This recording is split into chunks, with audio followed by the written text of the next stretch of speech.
India currently, I'm showing some numbers now that take a look at some of the health indicators for non-communicable diseases like cardiovascular disease and for diabetes. And if anybody's keeping score, India is doing quite well in the terms of number of people who are overweight at about 11% of the population. In North America, we have a much greater problem with being overweight and obese. In the United States, 71% are overweight, and in China, 25%.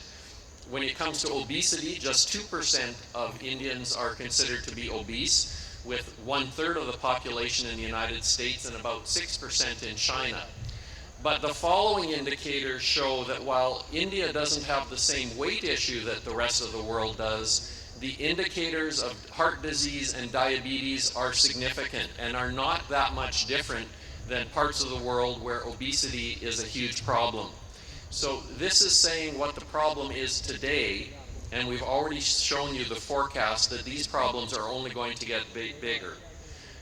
The opportunity for the pulse industry then is to position ourselves as a solution provider to emerging health issues in India, but these are the same health issues that are faced in the Middle East, North America, and around the world. On the right-hand column, you see that we have the pulses are good for us from a weight management perspective, from a cardiovascular disease perspective, and from a blood sugar control perspective. So my message to you tonight is to go home from this conference thinking of yourself as a more informed pulse trader, but also be thinking of yourself as someone who is in the business of providing solutions to healthcare issues. So in summary, what I can say, and this is the message that I want you to remember in promoting the power of pulses, is that the protein in pulses makes a perfect partnership with cereal crops like rice, wheat, corn, oats, and barley. And for some parts of the world, for starchy tuberous crops. Power of pulses is in partnership with cereal crops. The fiber content of pulse crops is also important.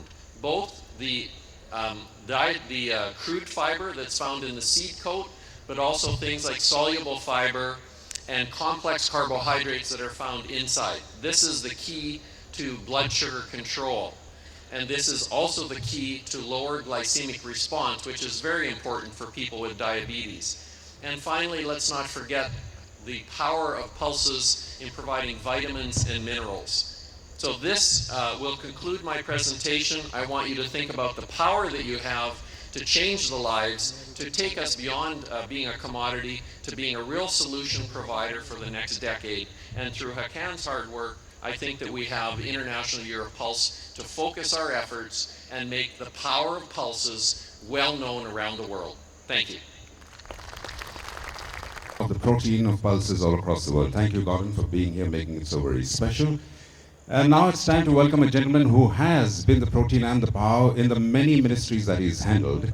He's handled many portfolios, including environment and forest, power, chemicals and fertilizers, heavy industry, public enterprises, and ILR.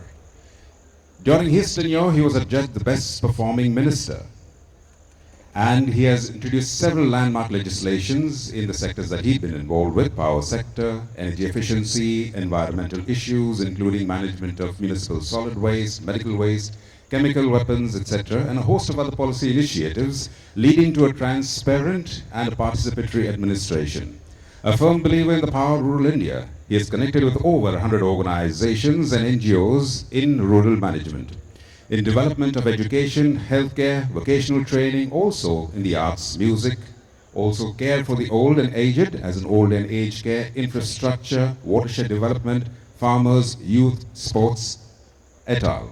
He has been working at the grassroots level and has ensured training of 56,000 underprivileged persons for self-employment, and now has set his targets, of course, high to cross the 100,000 mark. He is actively involved in several global working groups in the fields of energy, economy, water, agriculture, and governance, and has been a key speaker on important global platforms all across the world on a broad spectrum of subjects.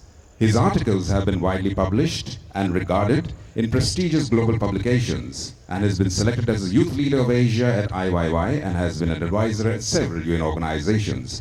Ladies and gentlemen, to deliver the keynote at this conclave, please put your hands together for former Union Cabinet Minister, the redoubtable Mr. Suresh Prabhu.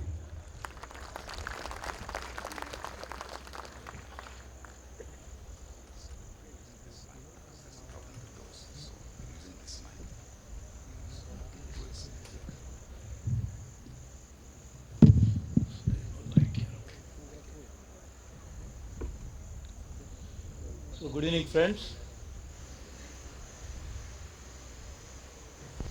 And let me welcome several of my friends who have come from different parts of the world to India, and of course all of you to Goa, though it's not my home state. But I had a lot of foresight. Many years ago I married a girl from Goa. So let me welcome you to Goa as a son-in-law of Goa. And it's definitely a very beautiful place, as you can see. So probably it's not a time for somebody to speak and someone to listen. There are many better things to do. But of course I'm very happy that my good friend Praveen Dongre chose this place to host all of you and to bring together probably one of the largest congregation to discuss the issue of pulses. So first of all, congratulations Praveen for a great leadership.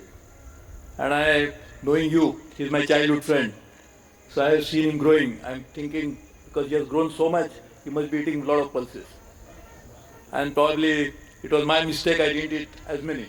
So I wish I could have become like you. So congratulations to you. And this is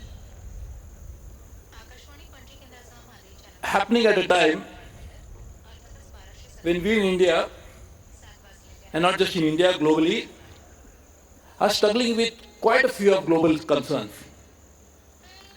One of them obviously is hunger. But this has been there for a long time.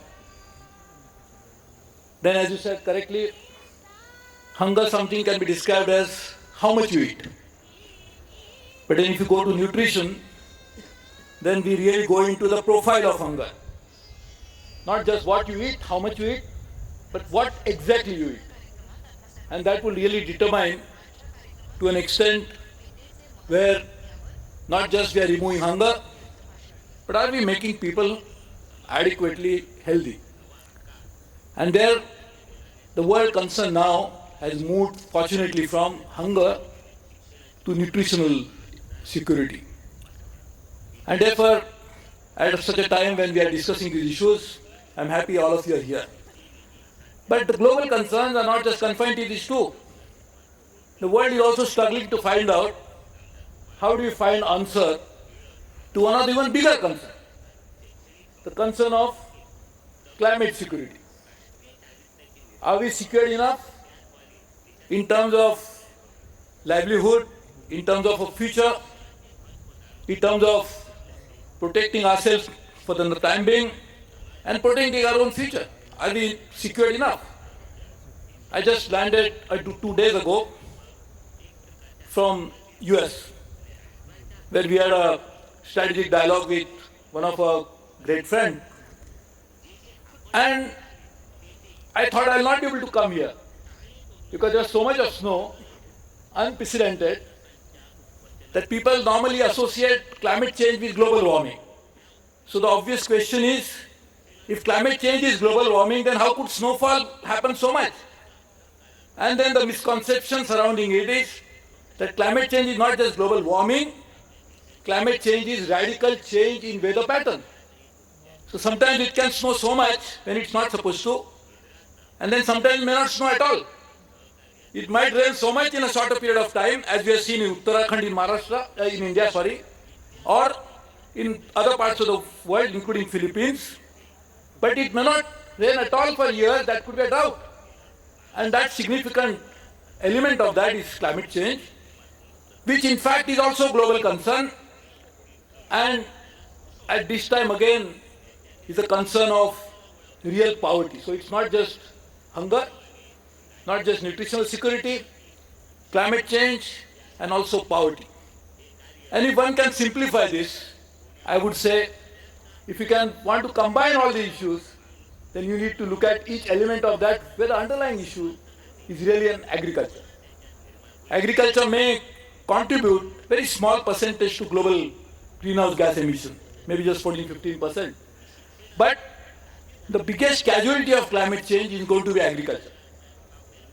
The changing increase in 2 degrees centigrade, which has been now accepted globally as a tolerance limit, and will allow the temperature to rise to 2%. Of course, there is no global agreement on that.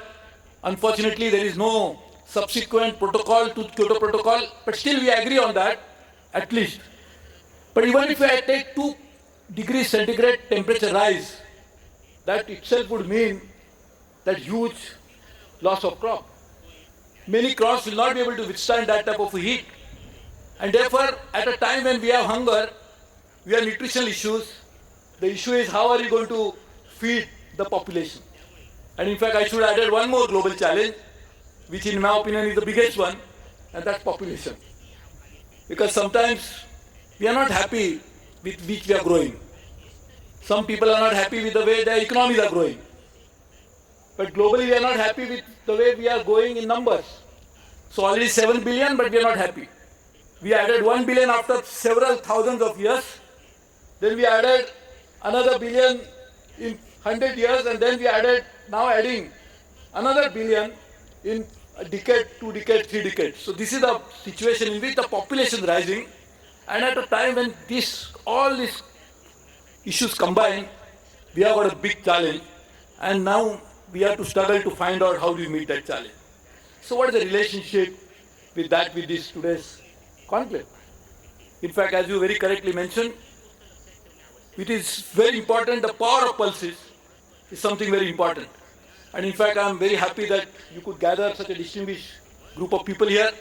I am sure Mr. Pawar would have loved to be here, but he had to look at another pulse, the political pulse, which is also important for a politician. And therefore probably he is not here. But I am sure even if he was here, his major concern would be not the increase in food production. The increase in food production is very important. We have crossed 250 million tons. But what is more important is how much of that we are able to feed people in a way that they become healthier than before. And there the question comes is of not just caloric intake, but how much of nutritional intake people are going to take.